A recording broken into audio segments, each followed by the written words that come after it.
Hello, good morning students. अपने आज का जो हमारा टॉपिक्स है, क्लास हमारी 12 commerce, subject is account. Topics हमारा वही है जो चल रहा था, introduction to partnership, chapter number 1। तो इस चैप्टर्स को स्टार्ट करने से पहले आपको थोड़ा सा इंफॉर्मेशन थोड़ा सा पीछे लेके जाऊंगा। प्रीवियस लेक्चर्स में ऑलरेडी आपने वो वीडियोस देखे होंगे, उसको स्टडी किया होगा और ऑब्वियसली मेरे हिसाब से आप लोगों ने अच्छी तरीके से स्टडी किया होगा। उस वीडियोस को इसलिए मैं प्रेशराइज कर रहा हूँ क्योंकि एक थियरी के बेस पर दूसरी थियरी डिपेंडेबल है, और ये जितनी भी थियरीज है सारी थियरीज आपके प्रैक्टिकल फॉर्मेट में यूजफुल है। अभी आपको बोर्ड को नहीं देखना है अंदर क्या लिखा हुआ है, आपको सिर्फ मेरी बात को सुनना है। जितनी भी थियरी हमने अभी तक स्टडीज की, all our theory are dependable to the other chapters.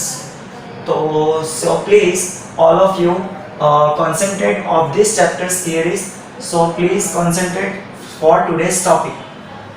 For today's topic is इसके profit and loss appropriation account. तो इसके पहले मैं जानना चाहूँगा इसके पहले कि आपने 4 क्वेश्चन स्टडीज किए, introduction, partnership, meaning and partnership deeds, and the last हमने प्रीवियस लेक्चर्स में पढ़ा था कैपिटल अकाउंटिंग मेथड। बस उसी को फॉलो करना है तो ये पॉइंट्स भी आपको रिकवर होगा।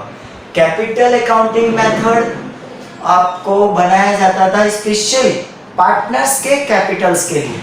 पार्टनर्स कितना कैपिटल ला रहा है, कितना इन्वेस्ट कर रहा है, क्या उसका इंटरेस्ट आया, उसके कितनी इनकम्स हुई, उसके कितने एक्सपेंसेस हुए, सारे एक्सपेंसेस और सारे इनकम्स को रिकॉर्ड करना, and that is partners capital accounting method. दोनों मेथड सीखी थी।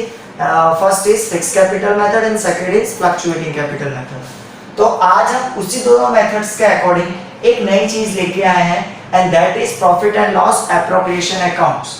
तो स्टूडेंट्स, हमने थोड़ा प्रीवियस क्लास में जाऊंगा, 11th स्टैंडर्ड में हमने कभी इस अकाउंट्स के बारे में देखा नहीं। हम जब फाइनल अकाउंट तैयार करते थे तो हम क्या बनाते थे? Trading account, profit and loss account and balance sheet. Why? Because we have prepared only one persons, that mean only one persons account, that mean sole proprietorship account. यानी एक पर्सन्स का अकाउंट बनाते थे या फिर सोल प्रोप्राइटरशिप उसको कह सकते थे। बट यहाँ पर एक बंदा नहीं है, वन पर्सन्स नहीं है, आपको मोर देन वन पर्सन्स, यानी कि आपको उनका रिकॉर्ड रखने के लिए स्पेशली कैपिटल अकाउंट बनाना पड़ा। और वैसे ही स्पेशली आप क्या बना रहे थे? प्रॉफिट एंड लॉस अकाउंट उनके लिए बना रहे थे, तो उसकी जगह पर आपका क्या आएगा स्पेशली उनके लिए? Profit and loss appropriation. तो आपको याद होगा 11th में मैंने इसका डिस्कशन भी किया था। एप्रोप्रिएशन का मतलब डिस्ट्रीब्यूट करना, पार्ट वाइज डिस्ट्रीब्यूट करना। तो यहाँ पर profit and loss appropriation accounts बनाने का एक ही एम है। वो एम क्या है कि to record the partnership partners related expense और इनकम, कि स्पेशली किसके लिए बनाया जाता है? पार्टनर्स के लिए बनाया जाता है profit and loss appropriation accounts. तो पहले मैंने वही लिखवाया है कि profit and loss appropriation account is a part of profit and loss account. कहां से निकला ये? तो जो प्रॉफिट एंड लॉस अकाउंट्स था उसमें से एक पार्ट लिया गया है profit and loss appropriation account. तो आप जो work out profit and loss accounts में करते थे क्या वर्कआउट करते थे? प्रॉफिट एंड लॉस में all expenses related to business and all incomes related to business are recorded in profit and loss accounts, जिसमें आपने रिकॉर्ड किया था administrative expenses, selling and distribution expenses, financial expenses and other expenses. Credit sides में आपने record करते थे all types of incomes related to business.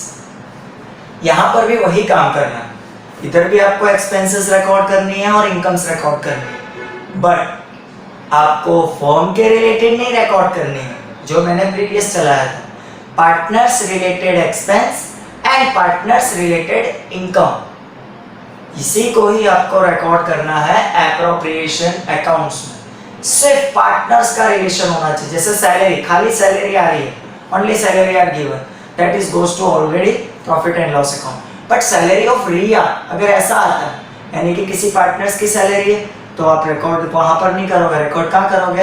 Appropriation. मतलब concept में एक ही चीज ध्यान रखना है कि आपका सिर्फ partners related expense and partners related incomes वही रिकॉर्ड होगा profit and loss appropriation accounts में। ये मैं इसलिए एक्सप्लेन कर रहा हूँ क्योंकि जब आप आगे फाइनल अकाउंट सीखोगे तो वहां पर आपको ये बहुत ही यूजफुल होगा। ओके, चलो तो हम स्टडीज करते हैं, स्टार्ट करते हैं। तो आपको पहला पॉइंट तो क्लियर हो गया कि profit and loss appropriation account is a part of profit and loss account. किसका पार्ट है?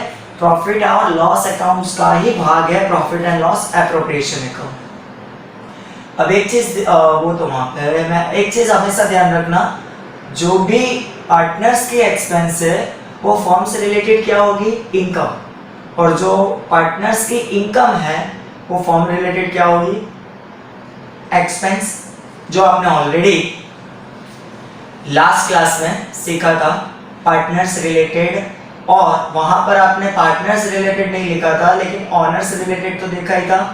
इंटरेस्ट ऑन कैपिटल ऑनर्स का था, वो आप कहां पर रिकॉर्ड करते थे? कैपिटल्स में ऐड करते थे, बट प्रॉफिट एंड लॉस में कहां रिकॉर्ड करते थे आप? Debit side. Why? This is a financial expense, क्योंकि वो फर्म को पे करना है। किसको? फर्म को पे करना है। किसको पे करना है? पार्टनर्स को। फर्म पे करेगी पार्टनर्स को, बस वही सिस्टम यहाँ भी यूज होगा। वो मैं फॉर्मेट में आऊंगा तो आपको और अच्छी तरीके से एक्सप्लेन हो जाएगा। First of all theory studies पहले करते हैं। तो पहला पॉइंट आप सभी को क्लियर हो गया। बीएसक्यू में अगर पूछे what is a profit and loss appropriation account, तो आप वहां पर लिख सकते हैं profit and loss appropriation account is a part of profit and loss account. Second, profit and loss appropriation account is prepared for distribute profit and loss amongst the partner। Profit and loss accounts prepare करने का एक ही M होता है कि partners related expense और incomes को आप record करोगे। तो वही लिखा है profit and loss appropriation account is prepared for distribute profit and loss और amongst the partner या फिर ऑफ अ पार्टनर्स। पार्टनर्स का जो भी प्रॉफिट और लॉस क्रिएट्स हो रहा है उसको रिकॉर्ड करने के लिए हम profit and loss appropriation accounts बनाते हैं। लास्ट टाइम आप क्या करते थे? पीएल से जो भी प्रॉफिट निकलता था डायरेक्ट आप ट्रांसफर करते थे बैलेंस शीट में, क्योंकि वहां पर पार्टनर्स नहीं थे, वन पर्सन था, इसलिए आप ऑलरेडी ट्रांसफर कर देते। बट यहाँ मोर देन वन पर्सन है तो आपको उसके लिए एप्रोप्रिएशन अकाउंट्स बनाना होगा, और उसका प्रिपेयर करने का एक ही एम है कि वहां पर आप क्या करोगे? पार्टनर्स का profit and loss amongst the partners, वहां प्रॉफिट एंड लॉस जो डिस्ट्रीब्यूट करोगे, distribute is the same words of profit and loss appropriation. Appropriation का मतलब ही होता है डिवाइडेशन। तो वहां पर आप पार्टनर्स का प्रॉफिट और लॉस क्या करोगे? डिस्ट्रीब्यूट करोगे। उसके लिए आप बनाओगे profit and loss appropriation account. Next, only partners related, इस लाइन को आप बहुत ध्यान से रखना, पूरी लाइन में ड्रॉ कर रहा हूं। Only partners related expense and income are recorded in profit and loss appropriation account. आप उसमें रिकॉर्ड क्या करोगे? तो only partners related expense and incomes, partners के रिलेटेड जो भी एक्सपेंस होगी और जो भी इनकम होगी उसको ही आप रिकॉर्ड करोगे profit and loss appropriation accounts में। फिर से ध्यान देना, ये लाइन बहुत इंपॉर्टेंट है। एप्रोप्रिएशन बनाने का एम क्या है? तो एक ही एम है, पहला तो प्रॉफिट डिस्ट्रीब्यूट करना, और सेकेंड एम है सिर्फ पार्टनर्स रिलेटेड एक्सपेंस और पार्टनर्स रिलेटेड इनकम्स के लिए ही हम एप्रोप्रिएशन अकाउंट्स को ड्रॉ करते हैं। इसलिए एप्रोप्रिएशन अकाउंट्स में सिर्फ क्या रिकॉर्ड किया जाएगा? पार्टनर्स रिलेटेड एक्सपेंस और partners related income. Form related expense, specially जो बिजनेस रिलेटेड एक्सपेंस है, फॉर्म के रिलेटेड एक्सपेंस है, वो आपका तो कहाँ जाएगा? उसके लिए ऑलरेडी अकाउंट्स बनाया हुआ है और आप 11 से सीखते आ रहे हो। कहाँ पर है वो? उसको आपको रिकॉर्ड कहाँ करना होगा? प्रॉफिट एंड लॉस अकाउंट, क्योंकि फॉर्म रिलेटेड एक्सपेंस के लिए वही अकाउंट प्रिपेयर किया जा रहा है। लेकिन जो पार्टनर्स रिलेटेड एक्सपेंस है या इनकम्स है उसको रिकॉर्ड आपको किसमें करना है? Specially profit and loss appropriation accounts में। उसको दूसरे किसी अकाउंट्स में आप रिकॉर्ड नहीं कर सकते हो।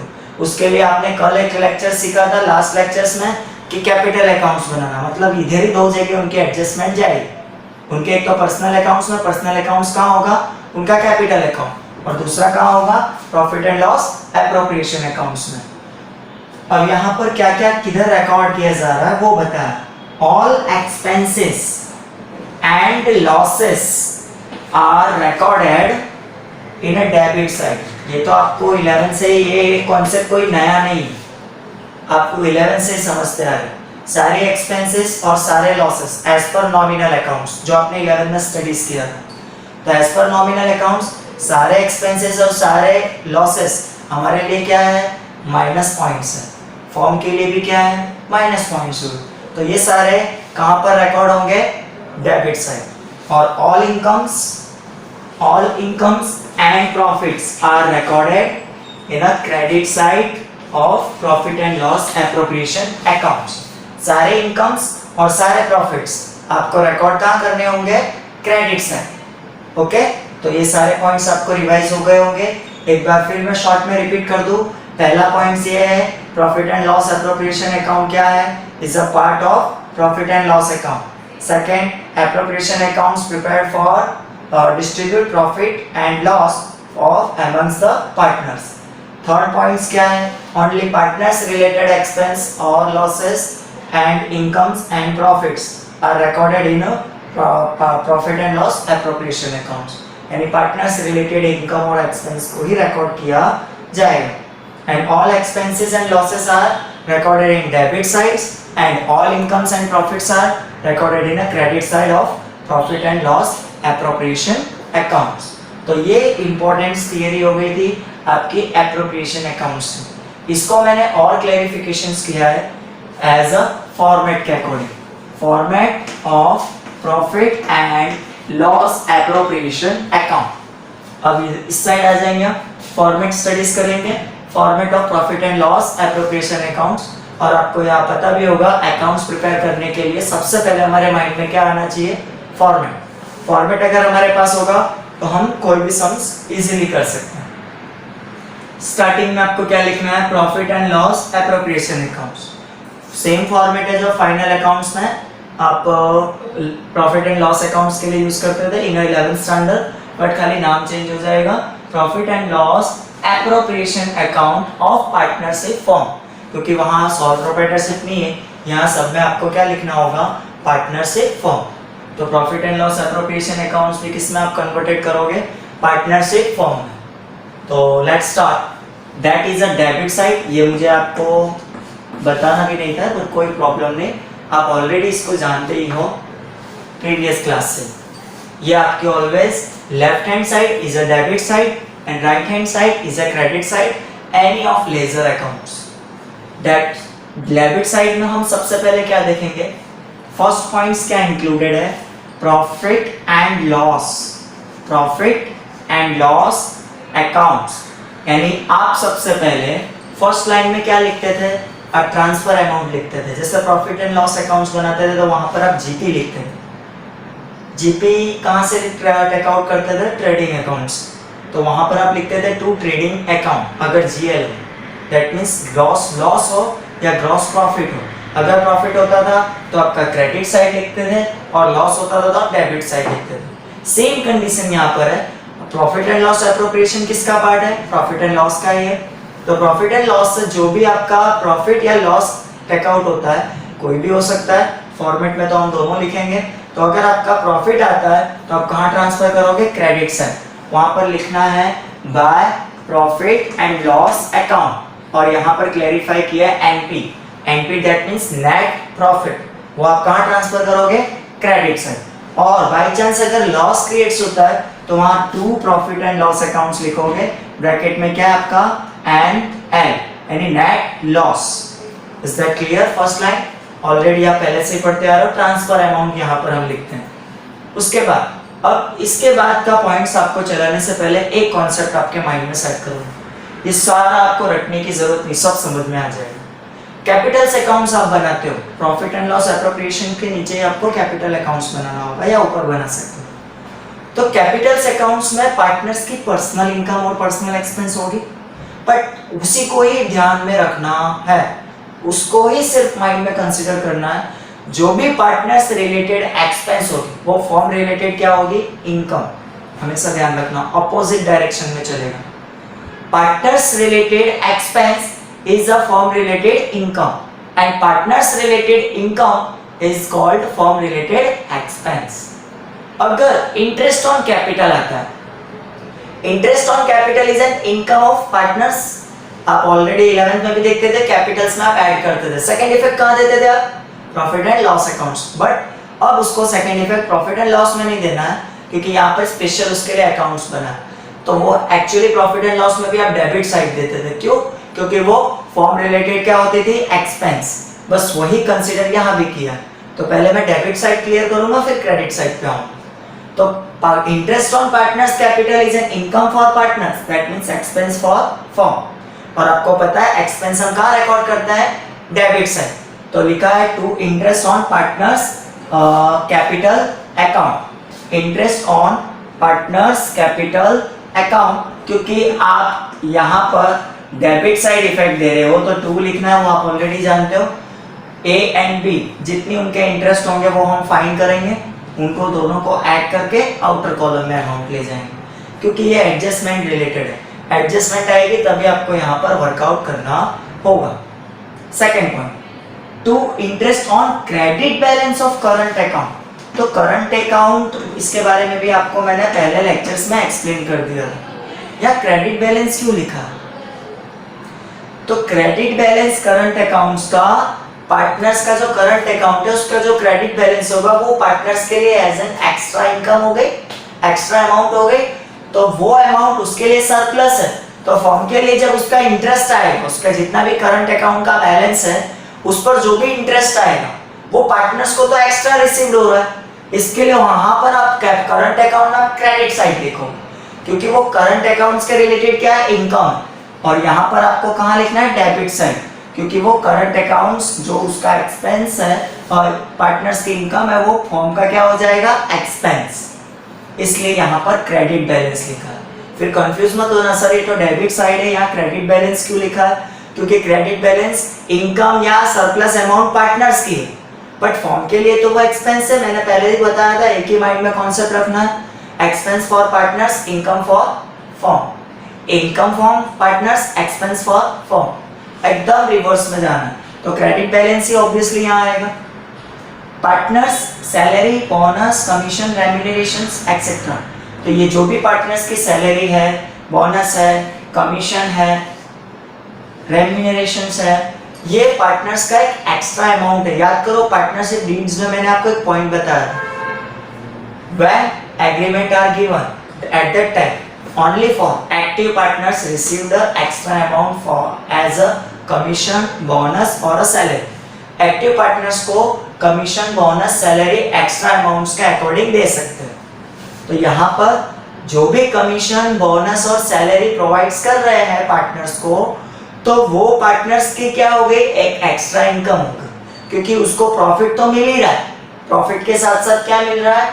एक्स्ट्रा सैलरी या कमीशन या बोनस मिल रहा है। मतलब प्रॉफिट सपोज उसको 10,000 मिल रहा है, उसमें 5,000 सैलरी भी दे रहे हैं, तो एंड ऑफ द ईयर उसको टोटल कितना मिला? 15,000।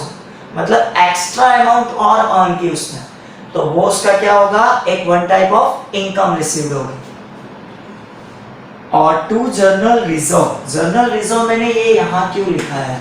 तो याद करो 11th standard reserve and provisions के चैप्टर्स में मैंने आपको ऑलरेडी रिमाइंड किया था कि जनरल रिजर्व पार्टनर्स क्या करते हैं या फिर फर्म ऑलरेडी वो प्रॉफिट एंड लॉस में से ही टेक आउट करते हैं, because general reserve is our savings. और सेविंग्स कहाँ पर से निकालेंगे? प्रॉफिट एंड लॉस में से निकालेंगे। आपको एंट्री में दोनों दिया था, प्रॉफिट एंड लॉस और profit and loss appropriation, but 11th standard में इस अकाउंट्स की जरूरत नहीं थी, इसलिए आप टेक आउट करते थे प्रॉफिट एंड लॉस में से। बट अब 12th स्टैंडर्ड में जनरल रिजर्व का अगर कोई एडजस्टमेंट आता है तो आप उसको प्रॉफिट एंड लॉस में नहीं ट्रांसफर करोगे, कहाँ करोगे? एप्रोप्रिएशन। क्योंकि जो भी रिजर्व, क्योंकि वहाँ पर आप सॉल प्रोप्राइटरशिप था, वन पर्सन ही टेक आउट करता था प्रॉफिट में से, इसलिए प्रॉफिट एंड लॉस में से डेबिट करते थे। बट यहाँ पर मोर देन वन पर्सन है, तो आप क्या करोगे? वो जितना रिजर्व है वो सभी पार्टनर्स में से टेक आउट किया जाएगा, इसलिए उसको एप्रोप्रिएशन में ट्रांसफर करें। उसके बाद हम आ जाते हैं क्रेडिट साइड। लास्ट लाइन अभी ध्यान में मतलब यहाँ पर बाय इंटरेस्ट ऑन ड्राइंग लिखा है, इंटरेस्ट ऑन ड्राइंग, तो आपको पता है interest on drawing is expense for partners, drawing is always expense for partners, ये आप 11th में बार बार पढ़ते हैं, ऑलवेज एक्सपेंस, उसका जो भी इंटरेस्ट होगा वो भी पार्टनर्स को एक्स्ट्रा पे करना हो, एक्स्ट्रा उसको देना हो, इसके लिए पार्टनर्स के लिए वो एक्सपेंस हो गया तो ऑब्वियसली फॉर्म के लिए क्या हो जाएगा, income. Okay, next is by interest on debit balance of current account, current account का डेबिट बैलेंस, डेबिट बैलेंस, यहाँ पर आपका डेबिट बैलेंस लिखा है, क्यों, तो आप ऑलरेडी इसके अकॉर्डिंग समझ गए होंगे, डेबिट साइड अगर किसी पार्टनर्स का करंट अकाउंट है तो उसको एक्स्ट्रा अमाउंट देनी होगी, यानी कि उसके लिए वो क्या हुआ, माइनस पॉइंट यानी एक्सपेंस, तो उसके लिए जब एक्सपेंस हुआ फॉर्म के लिए क्या हो जाएगा, इनकम, ऑब्वियसली कहने की बात ही नहीं है।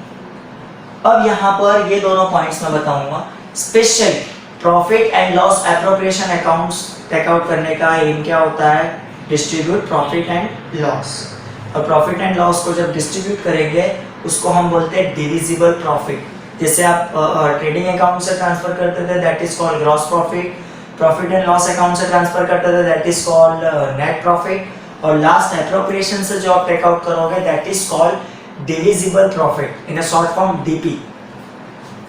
तो अगर आपका प्रॉफिट आता है तो ऑब्वियसली आपको पता है प्रॉफिट हम कौन से साइड रखते हैं, ऑब्वियसली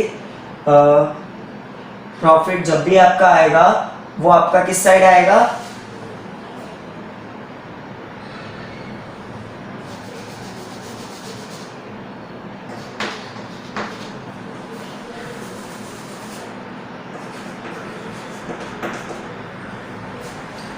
प्रॉफिट आपका जब भी आएगा वो आपका किस साइड आएगा, क्रेडिट साइड, और लॉस आपका जब भी आएगा वो किस साइड आएगा, डेबिट साइड। क्यों, क्योंकि क्रेडिट साइड का टोटल अगर ज्यादा होता है तो difference creates in a debit side, इसका मतलब आपका जो भी प्रॉफिट आएगा वो डेबिट साइड आएगा और जो भी आपका लॉस आएगा वो क्रेडिट साइड आएगा। लॉस कब होगा, जब आपके एक्सपेंसेस ज्यादा होंगे तब लॉस क्रिएट्स होगा।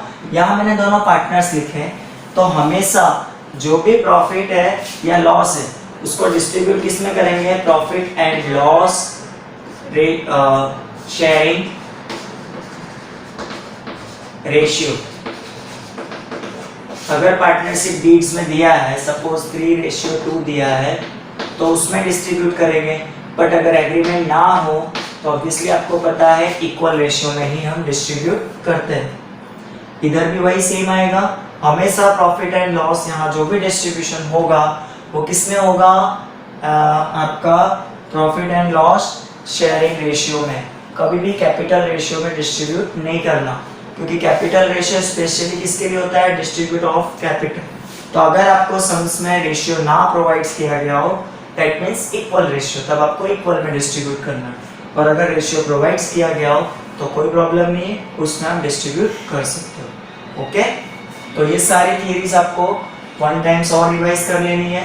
नेक्स्ट लेक्चर से हम प्रैक्टिकल्स और हमारे शॉर्ट सम्स के जितने प्रैक्टिकल सम्स है उस पर स्टडीज करेंगे। Okay students, bye.